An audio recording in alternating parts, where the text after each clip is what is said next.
Uh, this video is going to be on my 10-gallon sump build for my new Reef Octopus 150 protein skimmer that I'll be picking up later this week or next week. Kind of ran into an issue with money really fast. Just spent $100 on a new 75-gallon tank that's sitting up in my room. That'll be going down here in the house. That should be going right there where the lamp is and rocking chair. So I'll have a 75-gallon tank build there in the next couple of months. So right now, this 10-gallon sump build isn't going to be your typical sump build because the Reef Octopus 150 protein skimmer has a footprint of, 8.5 inches by 12 inches.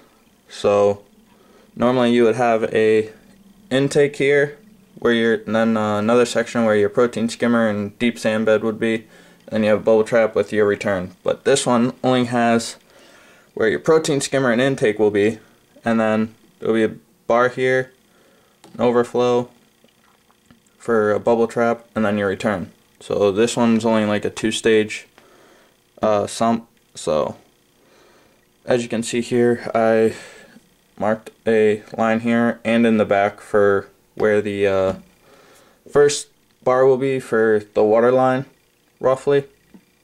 They said 6 to 8 inches, or 6 to 8 inches for water depth for this skimmer. So I have it at about 6.5, 7 inches.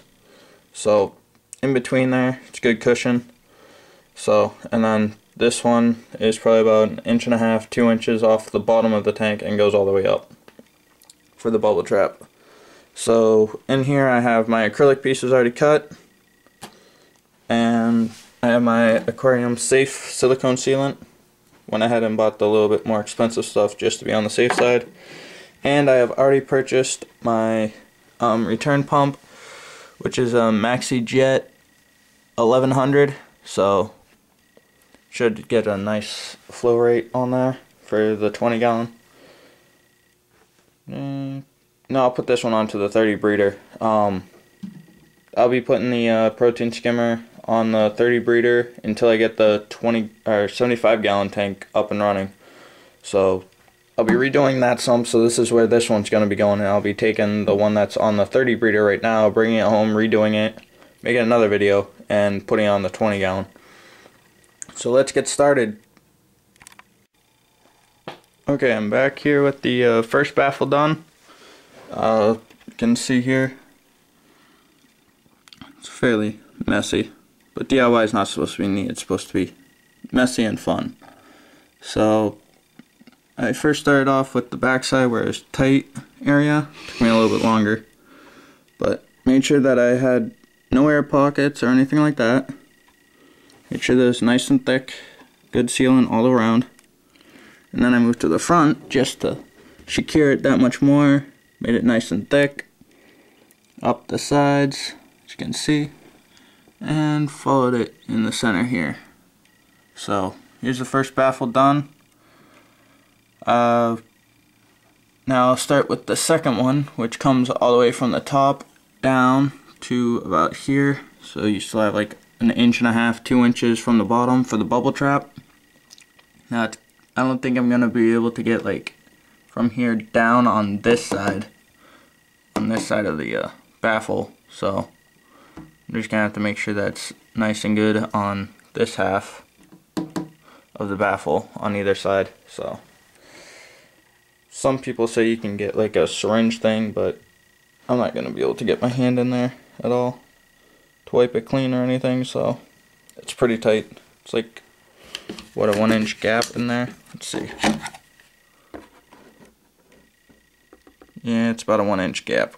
So it's usually what you want for a good bubble trap. So I'll come back to you as soon as I get the second baffle in, and then we'll wait for the 24-hour dry period and then water test.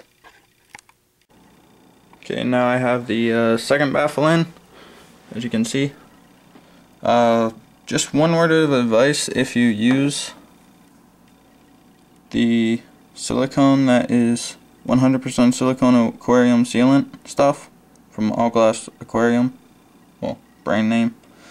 Do it in a well ventilated area, because if you were to put your nose like, say like right here or in this area roughly over the tank, you will like burn your nose hairs. There was a couple of times where I just like, what, oh, from the pain. So the second baffle's in. At first I tried just to use this like I did for the first one, but then I realized I couldn't really get in there and squeeze it, so I just squeezed it onto my finger and then just wiped up along all the edges, as you can see here, and there goes my phone.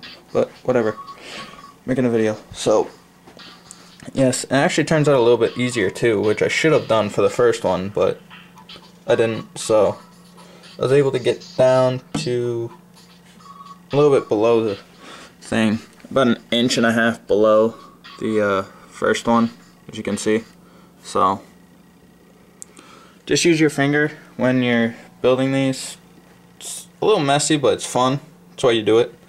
And it also makes sure that, or it also makes it so you get a good seal on the glass, and you can really control the amount that you want there.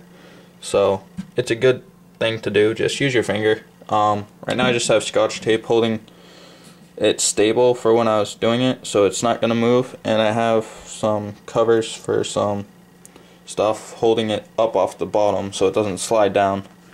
So let that sit for 24 hours, but after about 2 hours I'll probably remove those so they don't get stuck there. Yeah, because that would be so much funner to try to deal with those in the sump. But basically the way that this one's designed is, later on if I were to get a different protein skimmer or a bigger sump, which I plan on doing for the 75, like a 20 long or a 30, so then I can modify this one where I can put another baffle in over here, which is like my first one that I have, except I have the bubble trap on the first stage for some reason. I don't know why, but I've modified it now. So, and I'll be doing this similar design on the next one, but I'll put another baffle in on this side for the inlet. I'll probably just have it so then it's like this, and then I'll stop right down here for like bio balls in the first chamber, and then I'll put like a smaller one here so I can have my deep sand bed right after that. So here's this one. My protein skimmer will take up this whole area with a couple of inches to move this way and a couple inches to move that way. So it's looking good. So let me know what you think. Hopefully this might help you for ideas for yours, except mostly you'll be putting another baffle here that's coming down, and then another one that comes up to probably about 1 inch above your deep sand bed if you're gonna put one. So probably about like 5 inches, 5-6 inches for the second one, which is probably about the same height as, a little bit smaller than this one. So your second baffle will be roughly that high for a 10-gallon or so. Or actually, in any case. So let me know what you think. Comment, rate, subscribe. Actually, you can just thumbs up or comment on it. You don't have to subscribe for this. So hopefully this helps you out in your ideas for building your own sump versus spending $280, $360 on a sump pre-built. The tank was $10. The acrylic for the 2 pieces was like $10, $15. Silicone sealant was $10. Out of all that, what are you looking at? 30-40 bucks for a custom built sump versus spending $200 on a sump. That's a little bit larger, but basically it's up to your discretion on what size and everything else. So max cost $50 for this sump. So till next time, peace.